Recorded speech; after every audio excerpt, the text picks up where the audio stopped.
Aba ako nga po samahan ninyo mga kawayan dahil ako nga po nag-iisa laban sa isang batalyon na nagpupukot. Abay ano baga kayo? Kayo baga ay re-responde? Ay grabe naman. At hindi nga lang po yan ang kalaban ko dito mga kahoy sa karagatang ito napakarami pa nga po nila. Abay kaya nga ako samahan ninyo, sige na.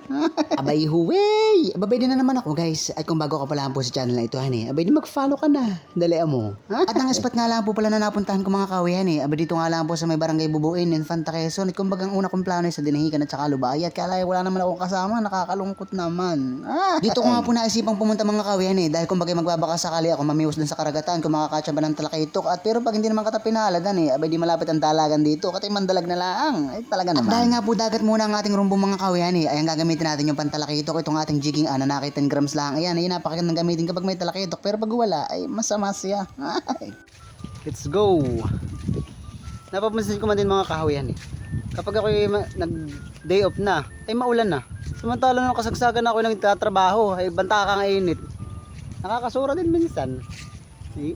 Bago nga po ako pumunta dito mga kawayan abay expected ko na nga po na meron ako dito makakalaban kung bagay makakakompetensya at by din nakita ko na nga sila yan naman. At ang una ko nga pong kakompetensya mga kawayan abay ito nga pong nakabangka na ang ginagawa na Bentul tapos yung nasa parting dulo abay pukot naman napakatinding kalaban ang pukot na iyan ay grabe mapapaluhakan na lang.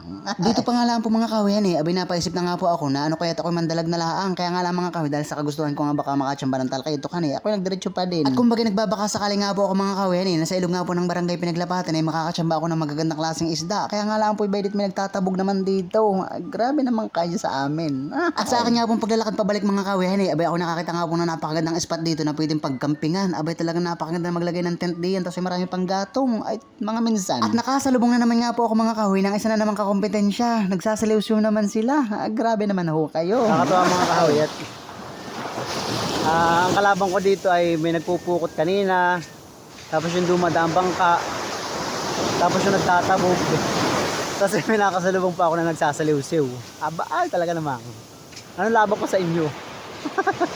Pero sa kabilang banda naman po mga kawayan abay hindi naman po natin sila masisisi dahil kada na may pare-parehas lang naghahanap ng pang-ulam. Kung yung kanila nga ay naghahanap buhay sila tapos ay kami na may libang lang kaya talagang hindi natin sila masisisi. Kaya ang gagawin ko na lang po mga kawayan ay di ka tayo magpa-plan binalaang ay dito sa dalagan mga kahoy pag ito na may nilalambat pa nila ay talaga naman ako uuwi na lang sa amin siguro.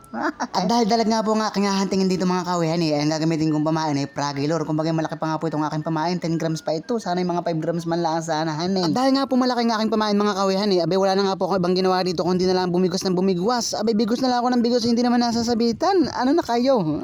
At sa lahat nga po ng naging bigwas ko dito mga kawayan abay itong isa nga pong ito ang pinakamasakit sa lahat. Grabe nagsirit na nga yung aking relan tapos pa ako bagay napapaluha na pati.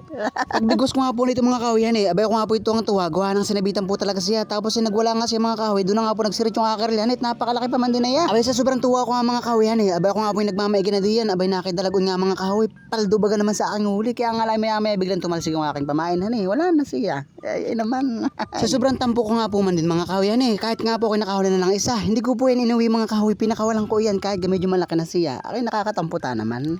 Sa sobrang gigil ko nga dito pag bigos mga kahoy di bagat nabaklas na pati ang uso nitong dalaga ako tana may nasusura sa inyo ay hanggang dito na lang po muli mga kahoy salamat sa inyo walang sawang support at panonood abay huwi.